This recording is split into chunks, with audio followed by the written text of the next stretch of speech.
റംസാൻ നിലാവ് നിങ്ങൾക്കായി അവതരിപ്പിക്കുന്നത് ഒരു പതിറ്റാണ്ടിന്റെ സുവർണ പാരമ്പര്യവുമായി എടപ്പാളിന്റെ മുഖമുദ്രയായി ഐശ്വര്യ ഗോൾഡ് പാലസ്.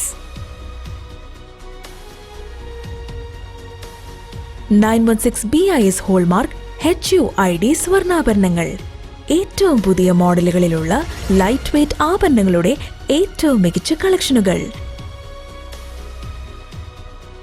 വിവാഹ പാർട്ടികൾക്ക് ഏറ്റവും കുറഞ്ഞ പണിക്കൂലി. സ്വർണ്ണവില വർധനവിൽ നിന്നും പരിരക്ഷ ലഭിക്കുന്നതിന് അഡ്വാൻസ് ബുക്കിംഗ് സൗകര്യം. തൂക്കത്തിലും വിലയിലും കുറവില്ലാതെ പഴയ സ്വർണ്ണാഭരണങ്ങൾ മാറ്റി പുതിയ സ്വർണ്ണാഭരണങ്ങൾ എടുക്കാൻ സുവർണാവസരം. പത്തരമാറ്റിന്റെ പാരമ്പര്യം. Aishwarya gold palace, Thrissur road, Edappal. Phone 04942680 416.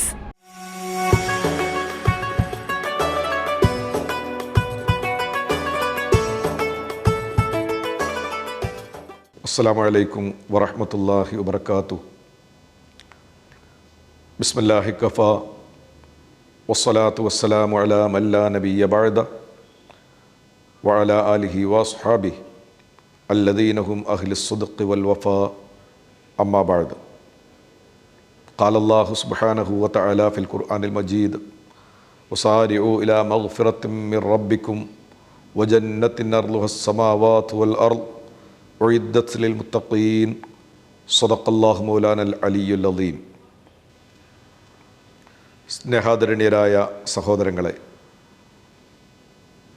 സ്രട്ടാവ് നമ്മുടെ സംഗമങ്ങൾക്കൊക്കെ അർഹമായ പ്രതിഫലങ്ങൾ നൽകി നമ്മെ അനുഗ്രഹിക്കട്ടെ. ആമീൻ എന്ന ആമുഖമായി നമുക്ക് പ്രാർത്ഥിക്കാം. നമ്മളെല്ലാവരും നോമ്പിൻ്റെ രാപ്പകലുകളിലൂടെ സഞ്ചരിക്കുകയാണ്. നോമ്പിൻ്റെ രാവുകളാണോ ശ്രേഷ്ഠത, അതല്ല പകലുകളാണോ ശ്രേഷ്ഠത എന്ന ചോദ്യം അതിന് ഒറ്റവാക്കിൽ ഉത്തരം പറയാൻ കഴിയില്ലെങ്കിലും രാവ് പകലുകളേക്കാളും പകല് രാവുകളേക്കാളും ശ്രേഷ്ഠമാകുന്നു. അങ്ങനെയുള്ളൊരു ഉദാത്തമായ മാസമാണ് റമദാൻ എന്നേ നമുക്ക് പറയാൻ കഴിയും. റമദാൻ മാറ്റത്തിലേക്കാണ് നമ്മളെ കൊണ്ടുവരേണ്ടത്. എല്ലായ്പ്പോഴും നമ്മൾ പറയാറുള്ളത് പോലെ ഒരു വർക്ക്ഷോപ്പിൽ വാഹനങ്ങൾ നമ്മൾ സമയാസമയം എത്തിക്കാറുണ്ട്. വാഹനം എടുക്കുമ്പോൾ പറയും ഇത്ര സർവീസ് വേണം, ഇത്ര കിലോമീറ്റർ വാഹനം ഓടിക്കഴിഞ്ഞാൽ അതിന് സർവീസ് ചെയ്തെങ്കിലേ അതിന് എഞ്ചിൻ വർക്ക് വളരെ കൃത്യമായി മുന്നോട്ട് പോകും. അപ്പോഴാണ് വഴിയിൽ നിൽക്കാതെ, അസ്വാരസ്യങ്ങളില്ലാതെ, അബദ്ധശബ്ദങ്ങൾ ഉണ്ടാക്കാതെ ലക്ഷ്യസ്ഥാനത്തേക്ക് വാഹനങ്ങൾ അതിവേഗം ഓടിച്ചു പോകാൻ കഴിയുമെന്ന് നമ്മളൊക്കെ മനസ്സിലാക്കിയവരും അത് ഉൾക്കൊള്ളുന്ന ഒരു യാഥാർത്ഥ്യവുമാണ്. ഇവിടെ മനുഷ്യരായ നമ്മളും ഒരു തലത്തിൽ പറഞ്ഞാൽ ഒരു യാന്ത്രികമായ ജീവിതമാണ്. വാഹനങ്ങളുടെ യന്ത്രങ്ങളെക്കാൾ അത്ഭുതകരമായ യന്ത്രങ്ങളാണ് മനുഷ്യ സൃഷ്ടിപ്പിലൂടെ അള്ളാഹു സാധ്യമാക്കിയിട്ടുള്ളത്. എത്ര വയറിങ്ങുകളാണ്, എത്ര വയറുകളാണ്, എത്ര പോയിൻ്റുകളാണ് നമ്മുടെ ശരീരത്തിൽ അള്ളാഹു നൽകിയത്. ഒരു വീടിന് വയറിങ് ചെയ്യുമ്പോൾ ആ വീടിന് പ്ലാനിങ് ഉണ്ടാകും. അതിൻ്റെ പ്ലംബിംഗ് വർക്കിനും പ്രത്യേകമായ പ്ലാനിങ് ഉണ്ടാകും. ഇന്ന സ്ഥലത്ത് കൂടി ഇന്നത് പോകണം, അപ്പോഴേ യഥാർത്ഥത്തിൽ കറണ്ട് കിട്ടൂ, അപ്പോഴേ യഥാർത്ഥത്തിൽ വെള്ളം എത്തിക്കാൻ കഴിയൂ. ഇങ്ങനെ പ്ലാൻ ചെയ്ത് ചുമരുകൾ പൊളിക്കുമ്പോൾ ഒരു ഭാഗങ്ങളിലൂടെ അതിൻ്റെ സംവിധാനങ്ങൾ പോയത് നമുക്ക് കാണാൻ കഴിയും. എന്നാൽ മനുഷ്യ ശരീരത്തിലുള്ള അത്ഭുതകരമായ അത്തരം വയറിങ്ങുകളെക്കുറിച്ച് നമ്മൾ ആലോചിച്ചോ? തലച്ചോറിൽ നിന്ന് ഹാർട്ടിലേക്ക്, ഹാർട്ടിൽ നിന്ന് ശരീരത്തിൻ്റെ വ്യത്യസ്തമായ കോണുകളിലേക്ക്, കാൽപാദം തുടങ്ങി തലയുടെ ഉൾഭാഗം വരെ പരന്നു കിടക്കുന്ന വല്ലാത്ത അത്ഭുതകരമായ സൃഷ്ടിപ്പാണ്. ഇന്ന ഫീ ഖൽഖിസ് സമാവാതി വൽ അർളി വഖ്തിലാഫിൽ ലൈലി വൻ നഹാർ എന്നൊക്കെ പറഞ്ഞ് ആകാശഭൂമികളുടെ സൃഷ്ടിപ്പിൻ്റെ അത്ഭുതങ്ങൾ അള്ളാഹു നമ്മളോട് പറയാറുണ്ട്. എന്നാൽ അതിനേക്കാൾ വലിയ ഒരു മഹാ അത്ഭുതമല്ലേ യഥാർത്ഥത്തിൽ മനുഷ്യൻ? മൻ അറഫ നഫ്സഹു ഫഖദ് അറഫ റബ്ബ. ഒരാൾ തൻ്റെ ശരീരത്തെ തന്നെ അറിഞ്ഞാൽ അവന് അള്ളാഹുവിനറിയാൻ കഴിയും. ശരീരത്തെ മാത്രം സ്വന്തമായിരുന്ന് ഒരു വിശകലനത്തിന് നമ്മൾ മുന്നോട്ട് വന്നാൽ നമുക്ക് തന്നെ നമ്മുടെ ശരീരത്തിൻ്റെ അത്ഭുതങ്ങളെക്കുറിച്ച് വല്ലാത്ത വിസ്മയം തോന്നിപ്പോകും. നമ്മുടെ കൺപോളകൾ, ആ കണ്ണുകൊണ്ട് കാണുന്ന ഈ പ്രവിശാലമായ ലോകം, അത് കാണാൻ ആകെ കണ്ണിൻ്റെ വിസ്തൃതം, അതിൻ്റെ വലിപ്പം എത്രയേ ഉള്ളൂ. ഒരു കൊച്ചു വസ്തു കൊണ്ട് ഈ പ്രപഞ്ചം ആസകലം കാണാനുള്ള അത്ഭുതകരമായ കഴിവ് അല്ലാഹു നൽകി. അലം യജ്അൽ ലഹു ഐനൈൻ, അത് ഖുർആൻ ചോദിച്ചതായി കാണാൻ കഴിയും. അവന് നമ്മൾ 2 കണ്ണ് നൽകിയില്ലയോ? വലിസാനും വഷഫത്തൈൻ, നാവിനെയും 2 ചുണ്ട് നൽകിയില്ലയോ? ഇങ്ങനെ ഓരോ തലങ്ങളിലും വല്ലാത്ത അത്ഭുതകരമായ സൃഷ്ടിപ്പാണ് അള്ളാഹു നൽകിയിട്ടുള്ളത്.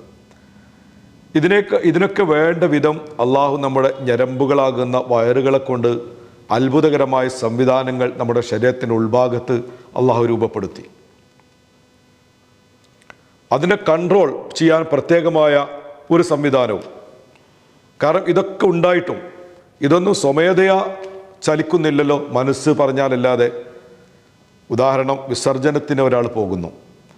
വിസർജനത്തിന് പോകുമ്പോൾ ആ സംവിധാനങ്ങളും ആ വിസർജന രൂപപ്പെട്ട ശരീരത്തിൻ്റെ ഉൾഭാഗത്തുള്ള അവയവങ്ങളും അതിൽ നിന്ന് പുറത്തേക്ക് ഒഴുക്കി കളയേണ്ട പമ്പ് സെറ്റും എല്ലാം ഓൾറെഡി അള്ളാഹു സാധ്യമാക്കിയിട്ടുണ്ട്. പക്ഷേ അവൻ്റെ മനസ്സുകൊണ്ട് ഞാൻ ഈ പ്രവർത്തനം ചെയ്യുന്നു എന്ന് കരുതുമ്പോഴാണ്, അല്ലെങ്കിൽ ചെയ്യണമെന്ന് ആഗ്രഹിക്കുമ്പോഴാണ്, അല്ലെങ്കിൽ ചെയ്യുകയാണ് എന്ന് തോന്നുമ്പോഴാണ്, അവൻ്റെ മനസ്സതിന് പാകപ്പെടുമ്പോഴാണ് ആ വിസർജനങ്ങളായി അത് പുറത്തേക്ക് അള്ളാഹു ഒഴുക്കിക്കളയുന്നത്.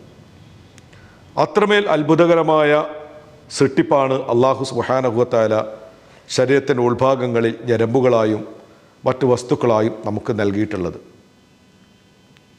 ഇതിന് വർഷത്തിലൊരു സർവീസ് വേണം. ഒരു തലത്തിൽ പറഞ്ഞാൽ ആ ഒരു സർവീസാണ് ഈ റമദാനു ശരീഫിൻ്റെ പ്രധാനുഷ്ഠാനമെന്ന് നമുക്ക് മനസ്സിലാക്കാൻ കഴിയും.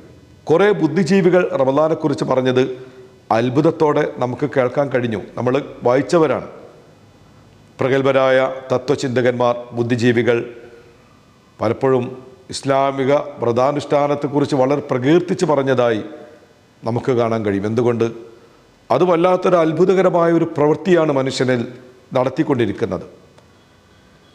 ഒരു 11 മാസത്തെ അവൻ്റെ ഹാർട്ട് വർക്ക് ഉൾപ്പെടെയുള്ള, അവൻ്റെ മസ്തിഷ്ക പ്രവർത്തനം ഉൾപ്പെടെയുള്ള, അവൻ്റെ ബ്രെയിൻ വർക്ക് ഉൾപ്പെടെയുള്ള, അവൻ്റെ ശരീരത്തിൻ്റെ ഉൾഭാഗങ്ങളിലുള്ള വ്യത്യസ്ത തലങ്ങളിലുള്ള പ്രവർത്തനങ്ങൾ, അതിന് യാതൊരു നിയന്ത്രണവുമില്ലാതെ അത് വളരെ ശക്തമായി അതിൻ്റെ മിടിപ്പുകളും മറ്റും നടന്നുകൊണ്ടേയിരിക്കുമ്പോൾ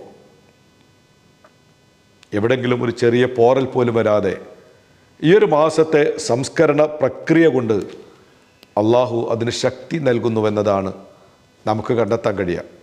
കാരണം നോമ്പ് എന്ന് പറയുമ്പോൾ കേവലം ഒരു പട്ടിണിയാണ് എന്ന് മനസ്സിലാക്കുമ്പോൾ ഇതിന് നമുക്ക് ഉത്തരം കണ്ടെത്താൻ കഴിയില്ല. മറിച്ച് നോമ്പ് ഒരു പട്ടിണി എന്നതിനേക്കാളൊക്കെ അപ്പുറം നോമ്പ് ഒരു ഏകീകൃത കോണിലേക്ക് നമ്മുടെ മനസ്സിനെ സമർപ്പിക്കുന്ന ഒരു സമർപ്പണമാണ് യഥാർത്ഥത്തിൽ വ്രതാനുഷ്ഠാനം. കാരണം ആ ഒരു ശക്തിയാണ് മനുഷ്യൻ്റെ ജീവിതത്തിൻ്റെ പ്രഭാതം മുതൽ മഗ്‌രിബ് സമയം വരേക്കും അവനെ എല്ലാ തെറ്റുകുറ്റങ്ങളിൽ നിന്നും അവനെ വേറിട്ട് നിർത്താൻ, അവനെ അതിൽ നിന്ന് മുക്തനാക്കാൻ അവനെ പ്രേരിപ്പിക്കുന്ന വളരെ പ്രധാനമായൊരു ഘടകം യഥാർത്ഥത്തിൽ ഒരു ഏകാന്തത മനസ്സിന് രൂപപ്പെടുകയും ഒരു ഏകീകൃത കോണിലേക്ക് അവൻ്റെ ശരീരത്തെ സമർപ്പിക്കാനുള്ള അവൻ പോലും അറിയാതെയുള്ളൊരു പരിശ്രമം അവനിൽ സാധ്യമാകുമ്പോഴാണ് യഥാർത്ഥത്തിൽ നോമ്പാവുകയുള്ളൂ. അങ്ങനെയുള്ള നോമ്പുകാരനിൽ ഈ ഒരു പ്രവർത്തനത്തിലൂടെ അള്ളാഹു ചെയ്യുന്നത് നമ്മുടെ ഈ ശരീരത്തിൻ്റെ ഉൾഭാഗത്തെ സംസ്കരിക്കുന്നു, നമ്മുടെ ശരീരത്തെ തന്നെയും സംസ്കരിക്കുന്നു. കാരണം അറിയാത്തൊരു ആത്മീയത അള്ളാഹുവിടെ സമ്മാനിക്കുന്നു. നിങ്ങൾ ആലോചിച്ച് നോക്കേ, നമ്മളെല്ലാം ഇഷ്ടപ്പെടുന്ന ഒരുപാട് കാര്യങ്ങളുണ്ട്, ശരീരം ഇഷ്ടപ്പെടുന്ന കാര്യങ്ങളുണ്ട്. പട്ടിണി കിടക്കുമ്പോൾ നല്ല സ്വാദിഷ്ട ഭക്ഷണങ്ങൾ ലഭ്യമായെങ്കിൽ എന്ന് നമ്മൾ ആഗ്രഹിക്കും. കലുഷമായ ദാഹമുണ്ടാകുമ്പോൾ നല്ല വെള്ളം കുടിക്കണമെന്ന് അത്യാഗ്രഹം നമുക്ക് വരും. ഇതൊക്കെ ഉണ്ടാകുമ്പോഴും തൊട്ടടുത്ത് ഈ സംവിധാനങ്ങളൊക്കെ ഉണ്ട്. നല്ല ആവിൽ വെന്ത് നല്ല സ്മെല്ല് പരത്തുന്ന ബിരിയാണി നമ്മുടെ തൊട്ടടുത്ത പ്രദേശത്ത്, അതല്ലെങ്കിൽ നല്ല പാനീയങ്ങളുണ്ട്. ഇതെല്ലാം കൈക്കൊണ്ടെന്ന് എത്തിച്ചാൽ അവന് യഥേഷ്ടം അവനക്ക് എടുത്ത് കഴിക്കാൻ കഴിയുന്നു. പക്ഷെ നോമ്പുകാരൻ, അവന് നോമ്പിൽ ഇതെല്ലാം അടുത്തുണ്ടായിട്ടും എൻ്റെ നോമ്പല്ലാത്ത സമയത്തുണ്ടാകുന്ന ഒരു താല്പര്യം, നോമ്പല്ലാത്ത സമയത്തുള്ള ഒരു അത്യാഗ്രഹം എന്തുകൊണ്ട് വരുന്നില്ല? അഥവാ അങ്ങനെ വരുമ്പോൾ തന്നെ അത് മനസ്സ് എന്തുകൊണ്ട് അത് വേണ്ട എന്ന ആ ഒരു തലത്തിലേക്ക് അവൻ എത്തിക്കുന്നുവെന്ന് ചോദിച്ചാൽ, ഇവിടെ ശരീരത്തെയും അള്ളാഹു സംസ്കരിക്കുകയാണ്. അങ്ങനെ ആത്മാവിനെയും ശരീരത്തെയും ഒരുപോലെ സംസ്കരിക്കുന്ന ഒരു പ്രക്രിയ. ഈ പ്രക്രിയയൊക്കെ ചെയ്തുകൊണ്ടാണ് ഞാനിവിടെ ഓതി വെച്ച ആയത്തിലേക്ക് വരാം. അള്ളാഹു പറഞ്ഞു, സാരി ഉല മഗ്ഫിറത്തിൻ മിർ റബ്ബിക്കും, നിങ്ങൾ അള്ളാഹുവിൽ നിന്നുള്ള പാപമോചനത്തിലേക്ക് നിങ്ങൾ ഉളരണേ. നിങ്ങൾ വേഗത്തിൽ സടകുടഞ്ഞെഴുന്നേറ്റ് അതിന് ജാഗരൂകരായി അതിലേക്ക് നിങ്ങൾ എത്തിച്ചേരണേ. അള്ളാഹുവിൻ്റെ പാപമോചനം, ഇല്ല മഗ്ഫിറത്തിൻ മിർ റബ്ബിക്കും, അള്ളാഹുവിൽ നിന്നുള്ള പാപമോചനം, നിങ്ങളെ റബ്ബിൽ നിന്നുള്ള പാപമോചനം. അങ്ങനെയാണ് അതിൻ്റെ ആശയം. സാരു, നിങ്ങൾ വളരെ വേഗത്തിൽ എത്തണേ, നിങ്ങൾ ഉളരി വരണേ. ഇലാ മഗ്ഫിറത്തിൻ, പാപമോചനത്തിലേക്ക്, മിർ റബ്ബിക്കും, ആരിൽ നിന്ന്? നിങ്ങളുടെ റബ്ബാകുന്ന, നിങ്ങളുടെ രക്ഷിതാവാകുന്ന, നിങ്ങളുടെ സംരക്ഷകനാകുന്ന അള്ളാഹുവിൽ നിന്നുള്ള പാപമോചനത്തിലേക്ക് നിങ്ങൾ എത്തിച്ചേരുക. അവസാനിച്ചില്ല, വജന്നത്തിൻ, സ്വർഗത്തിലേക്ക് നിങ്ങൾ എത്തിച്ചേരണേ. അർളുഹ സമാവാതു വൽ അർള്, ആ സ്വർഗത്തിൻ്റെ വിസ്തൃതി, അതിൻ്റെ വ്യാപ്തി, അത് ആകാശഭൂമികളെക്കാൾ വളരെ പ്രവിശാലമാണ്. ഉഇദ്ദത്ത് ലിൽ മുത്തഖീൻ, തഖ്വയിൽ അധിഷ്ഠിതമായി ജീവിച്ച ആളുകൾക്കാണ് അത് സാധ്യമാവുകയുള്ളൂ. ഈ പറഞ്ഞ ആയത്തിലൂടെ ഇത് തന്നെയാണ് ഇന്നത്തെ ഒരു ക്ലാസ് എന്ന രീതിയിൽ എൻ്റെ സഹോദരങ്ങളുമായി എനിക്ക് പങ്കുവെക്കാനുള്ളത്. നന്മകളിലേക്ക് നമ്മൾ ഉളരുക. ഈ പട്ടിണി, അതിലൂടെ നോമ്പ് നോൽക്കുമ്പോൾ പാവങ്ങളായ ആളുകളെക്കുറിച്ച് നമ്മൾ ഓർക്കണം. നമ്മുടെ വേൽക്കെട്ടിൻ്റെ അപ്പുറം, മതിൽക്കെട്ടിൻ്റെ അപ്പുറം പട്ടിണിയുടെ പരിവട്ടവുമായി, പ്രയാസങ്ങളുടെ നെടുവീർപ്പുമായി കഴിയുന്ന ആളുകളുടെ ഹൃദയത്തിൻ്റെ ആ ഒരു വല്ലാത്ത സങ്കടം നിൻ്റെ കാതുകൾക്ക് കേൾക്കാൻ എന്ന് കഴിയുന്നോ, അവിടെയാണ് നിൻ്റെ നോമ്പ് യാഥാർത്ഥ്യമാകും. അതുകൊണ്ടാണ് നമ്മുടെ മതകീയമായ അവസ്ഥയിൽ ധാരാളം കാര്യങ്ങൾ പറഞ്ഞത്. പാവങ്ങളെ സഹായിക്കുക, ചെലവഴിക്കൂ. അങ്ങനെയുള്ള കാര്യങ്ങളാണ്. സദക്ക ചെയ്യൂ. എത്രത്തോളം? പരിശുദ്ധ ഖുർആനിൽ നമ്മൾ ഓതുന്ന ഒരായത്താണ്, വഅൻഫിഖു മിമ്മാ റസഖ്നാകും മിൻ ഖബൽ അൻ യഅ്തിയ അഹദകുമുൽ മൗത്ത് ഫയഖൂൽ റബ്ബി ലൗലാ അഖർതനി ഇലാ അജലിൻ ഖരീബ് ഫഅസ്വദ്ദഖ വഅകും മിനസ് സ്വാലിഹീൻ. വഅൻഫിഖു, നിങ്ങൾ ചെലവഴിക്കണേ, മിമ്മാ റസഖ്നാകും, നിങ്ങൾക്ക് അള്ളാഹു നമ്മൾ തന്നതിൽ നിന്ന്, നമ്മൾ നിങ്ങൾക്ക് തന്നതിൽ നിന്ന് നിങ്ങൾ ചെലവഴിക്കണേ. മിൻ ഖബലി അൻ യഅ്തിയ അഹദകുമുൽ മൗത്ത്, മരണം അവനക്ക് എത്തുന്നതിന് മുമ്പ്, മരണമെന്ന് പാകുന്ന പ്രതിഭാസം അതിൽ എല്ലാ ആളുകളും എത്തിച്ചേരും, അതിൻ്റെ ഭാഗമാകും. അതിനു മുമ്പ് നിങ്ങൾ ചെലവഴിക്കണേ. അവിടെ ചെലവഴിക്കാൻ, ആർക്ക് വേണ്ടി ചെലവഴിക്കാൻ? അനിവാര്യമായ ആളുകൾക്ക് വേണ്ടി ചെലവഴിക്കാൻ. അവിടെയാണ് ഒരു മതത്തിൻ്റെ, ഇസ്ലാമിൻ്റെ അന്തസത്ത നിലനിൽക്കുന്നത്. കാശൊക്കെ വെച്ച് ഏതെങ്കിലും ബാങ്കുകളിൽ ഇൻവെസ്റ്റ് ചെയ്ത് കോടികളാക്കി എടുത്തു വെച്ച് അങ്ങനെ വലിയ നല്ല കോട്ടിട്ട ഷർട്ടും ആ രീതിയിലുള്ള വലിയ വാഹനങ്ങളുമായി സഞ്ചരിക്കുമ്പോൾ അവിടെയല്ല ഒരു മനുഷ്യൻ്റെ പവറും പ്രതാപവും മതപരമായി അള്ളാഹു അളക്കുന്നത്. മറിച്ച് ഉള്ളതിൽ നിന്ന്, നാം നിങ്ങൾക്ക് നൽകിയതിൽ നിന്ന് നിങ്ങൾ ചെലവഴിക്കാൻ നിങ്ങൾക്ക് കഴിയുമ്പോഴാണ്. ആർക്ക് ചെലവഴിക്കണം? അതിൻ്റെ ആവശ്യക്കാരാരോ അവർക്ക് ചെലവഴിക്കണം. പാവങ്ങളായ ആളുകൾക്ക് ചെലവഴിക്കണം. ഒരു നേരത്തെ ഭക്ഷണത്തിന് വകയില്ലാതെ നിൻ്റെ തൊട്ടടുത്ത് ഒരാളെങ്കിലും ഉണ്ടെങ്കിൽ നീ ഒരിക്കലും നിനക്ക് രക്ഷപ്പെടാൻ കഴിയില്ല എന്ന് പരിശുദ്ധ പ്രവാചകർ തിരുനബി സല്ലല്ലാഹു അലൈഹി വസല്ലം പറഞ്ഞല്ലോ. നിൻ്റെ അയൽവക്കത്തുള്ള ഒരാൾ പട്ടിണി കിടക്കുമ്പോൾ വയർ നിറച്ചുണ്ണുന്നവൻ നമ്മിൽപ്പെട്ടവനെ അല്ല. എന്തൊരു മനോഹരമായ വാക്യമാണ്. ആ പട്ടിണി കിടക്കുന്നവർ മനുഷ്യരാണെങ്കിൽ അവിടെ ജാതി മത ചിന്തകൾക്കൊക്കെ അതീതമായി പരിശുദ്ധ പ്രവാചകൻ പഠിപ്പിച്ചു. നമ്മുടെ അയൽവക്കത്തൊരാൾ ഭക്ഷണം കിട്ടാതെ പ്രയാസപ്പെടുകയാണ്, അതല്ലെങ്കിൽ രോഗം കൊണ്ട് ചികിത്സിക്കാൻ വഴിയില്ലാതെ പ്രയാസത്തിലാണ്.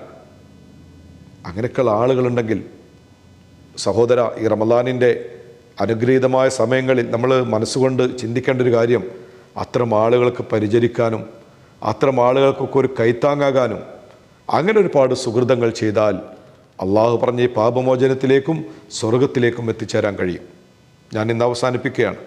എൻ്റെ സഹോദരങ്ങളോട് വീണ്ടും ഓർമ്മപ്പെടുത്താനുള്ളത്, ഞാൻ തുടക്കത്തിൽ സൂചിപ്പിച്ച പോലെ ഇത് വല്ലാത്ത ഒരു അത്ഭുതകരമായ പ്രക്രിയ ഈ റമദാൻ ഷരീഫിൻ്റെ തീവ്രമായ വ്രതാനുഷ്ഠാനത്തിലൂടെ അള്ളാഹു നമ്മിൽ ചെയ്തുകൊണ്ടേയിരിക്കുന്നു.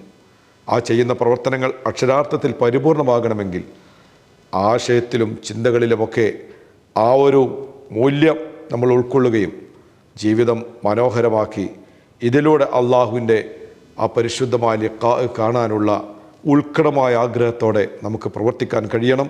കാരുണ്യവാനായ അള്ളാഹു നമ്മെ അനുഗ്രഹിക്കട്ടെ. സുഹൃതങ്ങളിലൂടെ ജീവിക്കാൻ അള്ളാഹു തൗഫീക്ക് നൽകട്ടെ. ആമീൻ എന്ന പ്രാർത്ഥനയോടെ തൽക്കാലം ഇവിടെ ചോദിക്കുന്നു. വാഹൃദാവത്തി അൽഹംദുലില്ലാ. അസ്സലാമു അലൈക്കും വറഹ്മത്തുള്ളാഹി വബറകാതുഹു.